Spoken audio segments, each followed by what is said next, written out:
Berarti wali itu di Al-Quran disebut tidak pernah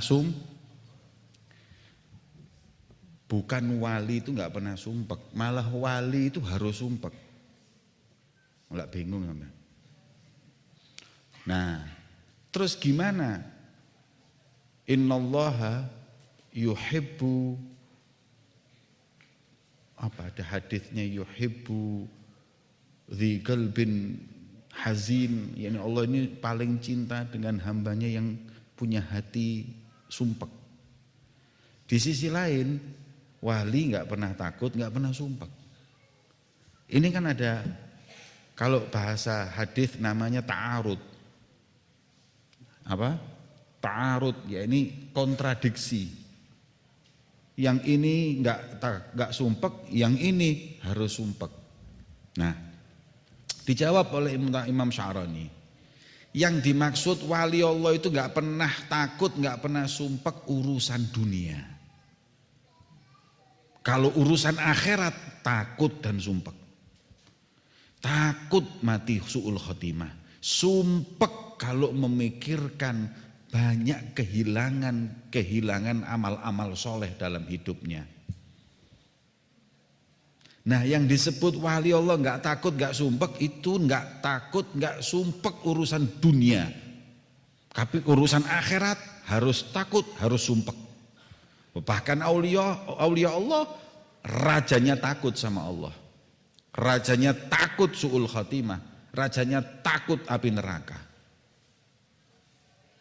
Maka itu orang sumpek dan takut, sumpek aja yang kita bahas sekarang ini, ada yang huznun madhmum, ada huznun mahmud. Sumpek yang terpuji dan sumpek yang tercela. Sumpek yang tercela adalah sumpek ngurusi rezeki. Besok makan apa ya? Ini sumpek yang tercela. Kon aku payu rabi apa gak ya? Ini sumpek yang tercela. Karena kalian ini kan jodohnya siapa itu kan sudah ditentukan sama Allah. Tinggal jemput upaya sudah. Kalau memang sampai sekarang sudah berupaya tapi nggak datang jodohnya, enggak usah sumpek. Karena memang Allah belum menentukan jodohnya. Kalau sumpek mikir itu, Beb, kalau sumpek mikir jodoh kak, mboten dugi niki Beb. Gak datang ini gimana? Nah, gak perlu. Berarti Anda ini pasti duduk wali. Sumpah, pasti. Ya. Kalau wali gak mungkin sumpek ngurusi rezeki, urusan dunia itu gak mungkin. Sumpeknya alama farrotu alaihi min fawatis thawab wal amal sholeh. Ya Allah, berapa waktu yang saya buang sia-sia dalam kehidupan saya untuk hal yang enggak manfaat, padahal saya bisa ibadah, saya itu sumpeknya aulia. Enggak pernah sumpek urusan dunia. Ya. Kehilangan buat mereka proyek enggak masalah, enggak sumpek. Kehilangan rezeki enggak sumpek, kehilangan amal soleh sumpek. Itu yang disebut di sini ham atau huzun madhmum. Nah, aulia Allah Subhanahu wa taala disebut di sini daripada syaratnya orang kalau mau ketemu Nabi Khidir. Wa min syarti man yajtami'u bil Khidir alaihi salam minal auliya an la yadakhir gutaghat faman khaba'a gutaghat lam yajtami' bihi walau kana ala ibadati tsagalain. Kita ini Ahlus Sunnah wal Jamaah meyakini bahwa Nabi Khidir itu ada. Sampai detik ini. Hanya orang-orang yang terpilih saja yang bisa berjumpa dengan beliau. Walaupun nanti ulama memberikan beberapa ciri-cirinya Nabi Khidir itu kalau salaman itu tangannya halus kayak kapas. Ya. Dan wajahnya nggak tentu, kadang wajah beliau, kadang wajahnya seperti orang lain. Ya. Makanya para aulia wassalihin mereka dapat kesempatan untuk berjumpa dengan Nabi Khidir ya godotan, langsung. Lah syaratnya orang kalau mau ketemu Nabi Khidir langsung, orangnya nggak pernah menyimpan rezeki atau uangnya untuk besok, apalagi bulan depan, apalagi tahun depan. Ini kalau ngurusin dunia ketemu Habib Khidir, iya, duduk Nabi Khidir. Kalau Nabi Khidir nggak mungkin ketemu kecuali pilihan. Sing enak itu sing nunut. Nabi Khidir nemui wali sampean pas nangome wali Allah itu. Iku lumayan. Kenal Habib Umar bin Abdurrahman Al-Attas. Nabi Khidir itu kalau doa mustajab. Yang wali aja mustajab apalagi Nabi. Makanya orang-orang dulu itu kepingin ketemu Nabi Khidir minta doa.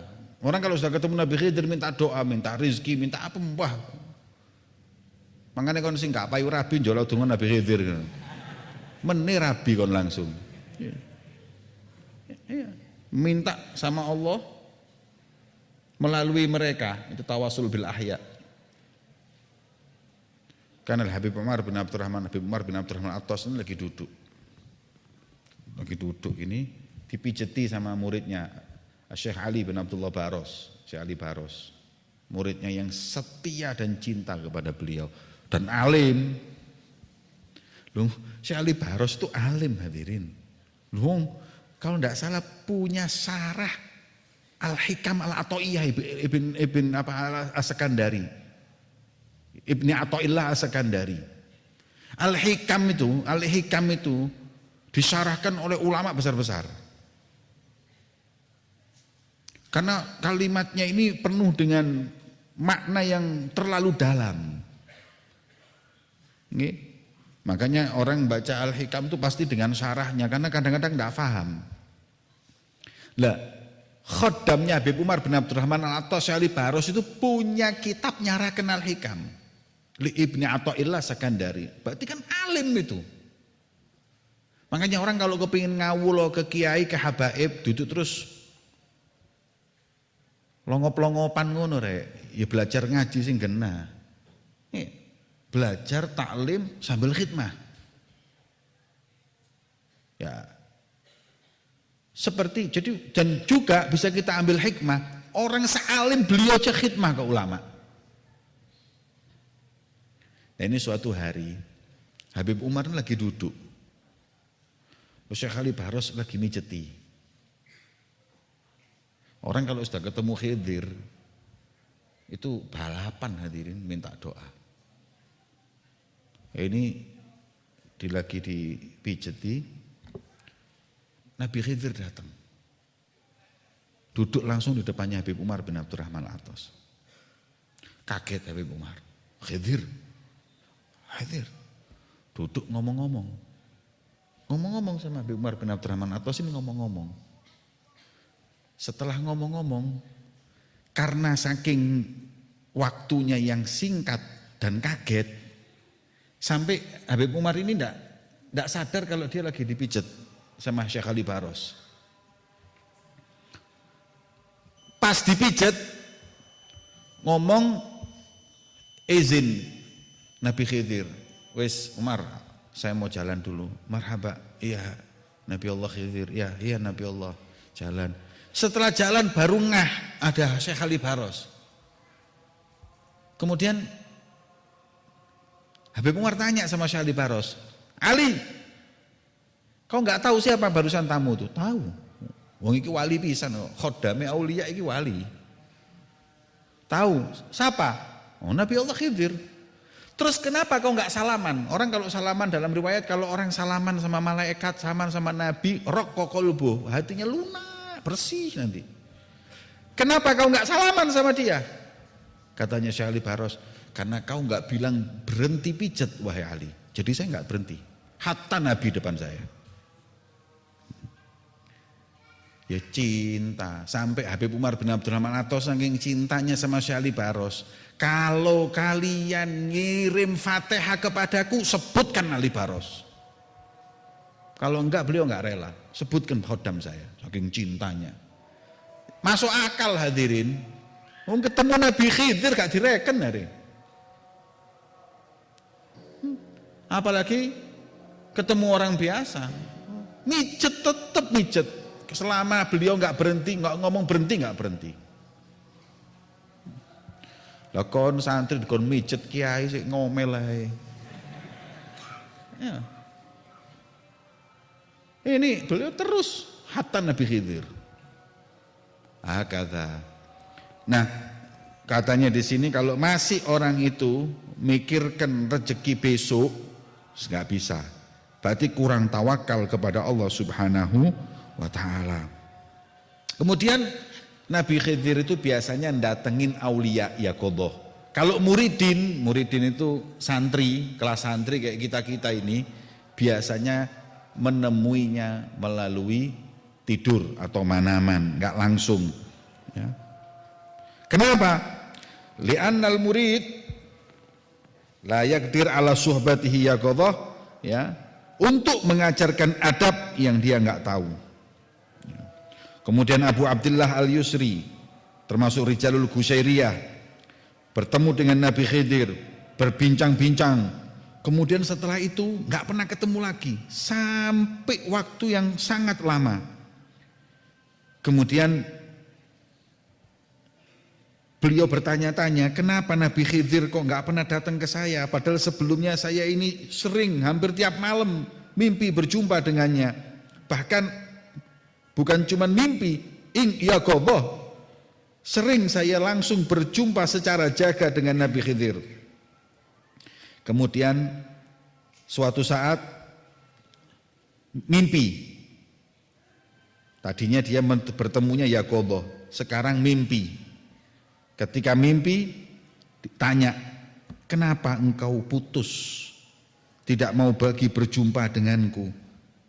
Kemudian apa jawabannya Nabi Khidir? Nahnu la nashabu man yakhba'u rizqa ghad. Kami enggak mau datangi orang yang nyimpen kekayaan buat makan besok. Saya maunya yang makan buat hari ini tok, saya datang. Jadi resik nyimpen beras, minyak sembarang kali gak tak tekani. Nih. Dari toko-toko meracang itu gak kira tekani Nabi Khidir. Nih. Dan kau pernah berkata kepada istrimu, ya. Dan kau pernah berkata kepada istrimu, apa? Wa anta qad qulta li zaujatik fil waqtil fulani, di suatu hari ambil ini uang, kemudian taruh di raf selorokan, dan besok ambil untuk beli beras.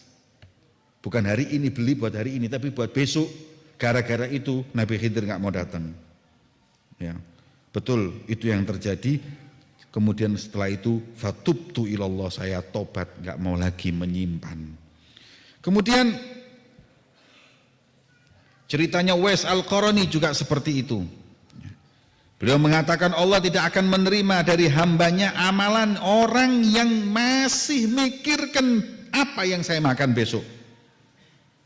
Sesungguhnya orang yang mikir perkara rizkinya besok adalah orang yang gak percaya dengan Allah. Nuduh kalau Allah itu pelit, nuduh kalau Allah itu meleset memberi rizki. Dan orang yang menuduh Tuhannya, amalannya ditolak oleh Allah. Kemudian, nah ini alhamdulillah ini Imam Sya'rani kemudian mensyarahkan, qultu, saya katakan, ada sebagian orang yang memang nyimpan buat makanan besok, itu nyimpan. Kenapa? Ihtimaman bi amrillah, dengan dalil bahwa dia justru memperhatikan perintah Allah yang mewajibkan kita cari rezeki, memberi makan orang-orang yang wajib kita beri, wa istighna anin nas, dan kita enggak boleh nunut atau tergantung dengan manusia. Ya. Maka itu yang dimaksud oleh Uwais Al-Qarani, amalan orang yang masih mikir rezeki besok itu ditolak oleh Allah, yang nyimpen buat besok ditolak oleh Allah, itu orang yang takut kehilangan rezeki.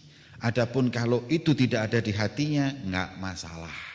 Alhamdulillah wis, dadi gak apa-apa rek. Blonjo ke saulan gak apa-apa saiki. Karena kalau kita belanja buat sebulan itu, yang penting kewajibanku untuk istri dan anak ini kewajiban. Saya sebagai suami, saya harus berikan untuk sebulan ini. Kenapa? Karena saya wajib untuk memberi nafkah. Wes, supaya lepas tanggung jawab, enggak apa-apa. Tapi kalau nyimpen makan sebulan, apa? Aku wedi lek gak iso mangan. Aku wedi lepas gak duwe duit. Aku wedi nek gak ono rezeki. Nah, itu yang dikhawatirkan, itu yang tidak boleh, itu yang buruk. Nggih, mugi-mugi kita semuanya termasuk orang-orang yang tidak ada dalam hati kita ittiham, menuduh Allah enggak memberi rizki atau enggak percaya kalau Allah sang pemberi rizki. Wallahu a'lam bi shawab. Sirril Fatihah.